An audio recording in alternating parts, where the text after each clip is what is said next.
Failure के बारे में बात कर रहे थे कि किडनी फेलियर के जो मरीज आते हैं हमारे पास, बीमारी एक मरीज की है, लेकिन इस बीमारी में पूरा परिवार बर्बाद हो जाता है। चाहे वो गरीब हो कि अमीर हो, ये अलग बात है, आप मिनिस्टर हैं या गांव का भिखमंगा है, सबके लिए बराबर ही बात है।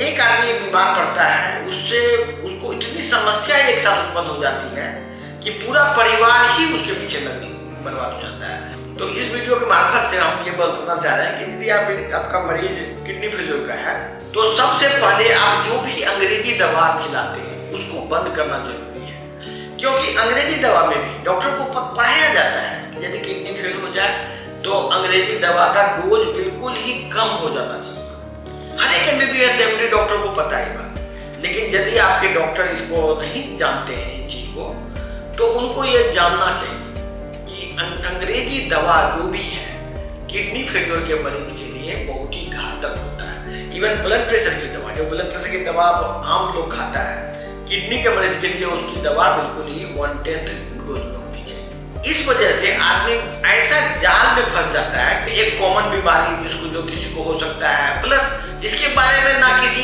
MBBS डॉक्टर को कुछ पता, ना ही MD डॉक्टर को, इवन किडनी डॉक्टर को भी कुछ नहीं पता। जो किडनी स्पेशलिस्ट जिसको कहते हैं, नेफ्रोलॉजिस्ट, उसको सिर्फ एक ही चीज आता है कि इसका इलाज नहीं है, इसमें डायलिसिस करेंगे, इसमें ट्रांसप्लांट करेंगे, इसके सिवाय उसको कुछ नहीं पता। आखिर में भाई बात समझिए, कोई आदमी का डायलिसिस करो, ट्रांसप्लांट करो, आदमी का जीवन तो सुधरना चाहिए ना। जीवन को इम्प्रूव करने का कुछ तरीका तो डॉक्टर को पता होना चाहिए। आज हमारा जो ये अभियान चल रहा है, मेरे हिसाब से हमको लगता है कि मुझे डॉक्टरों को ट्रेनिंग देने की जरूरत है।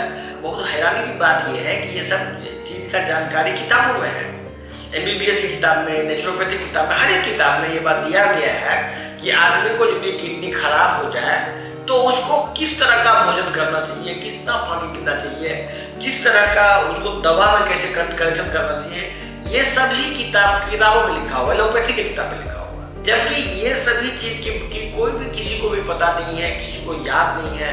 कोई भी डॉक्टर, चाहे MBBS हो, MD हो, चाहे किडनी का कितना भी बड़ा स्पेशलिस्ट हो, वो आपको ये बात नहीं बताता है कि आपको क्या क्या सावधानियां रखना चाहिए। ऐसे में हम वक्त वक्त पे इस वीडियो के मार्फत से आप लोगों को किडनी फेल हो जाने पर क्या करना चाहिए, ये इसकी जानकारी बराबर देते रहते हैं। किडनी फेल होने पर सबसे पहला चीज जो होता है कि आप दवाई जितनी भी दे रहे हैं, चाहे वो कोई भी दवाई हो, चाहे BP की दवाई हो, शुगर की दवाई हो, ब्लड प्रेशर की दवाई हो, या किसी और अन्य बीमारी की दवा आप खा रहे हैं, उसको इमीडिएटली बंद करना जरूरी होता है। दूसरा चीज होता है कि आपका जो भोजन करते हैं, भोजन में आपको मिनिमाइज करना है पका हुआ भोजन, जो जिसको भी आप कुक करते हैं उसको कम करना होता है। इसके बाद एकदम से बंद करना होता है मिल्क और मिल्क के जो भी प्रोडक्ट होते हैं वो सबको बंद करना होता है।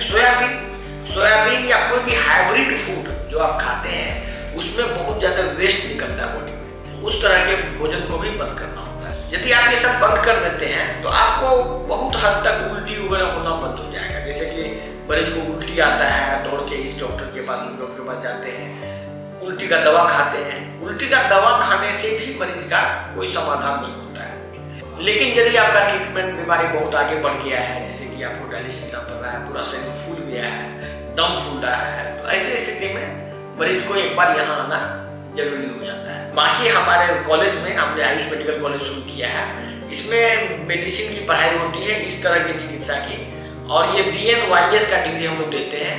आज न कल BNYS का जो एक्सपर्ट होंगे वो MBBS से ज्यादा उसका डिमांड होगा। भले ही अभी डिमांड कम है, लोग इस बात को नहीं जान रहे हैं, लेकिन धीरे धीरे उस तरह के एक्सपर्ट का डिमांड MBBS, MD, FRCS जो भी आप डिग्री सुनते हैं, फलना expert, kidney expert, heart expert, सब एक्सपर्ट का डिग्री धरा का धरा रह जाएगा। BNYS से बेहतर पढ़ाई उन लोगों की है नहीं। आज न कल इसको स्थापित करने में गवर्नमेंट भी भूमिका निभा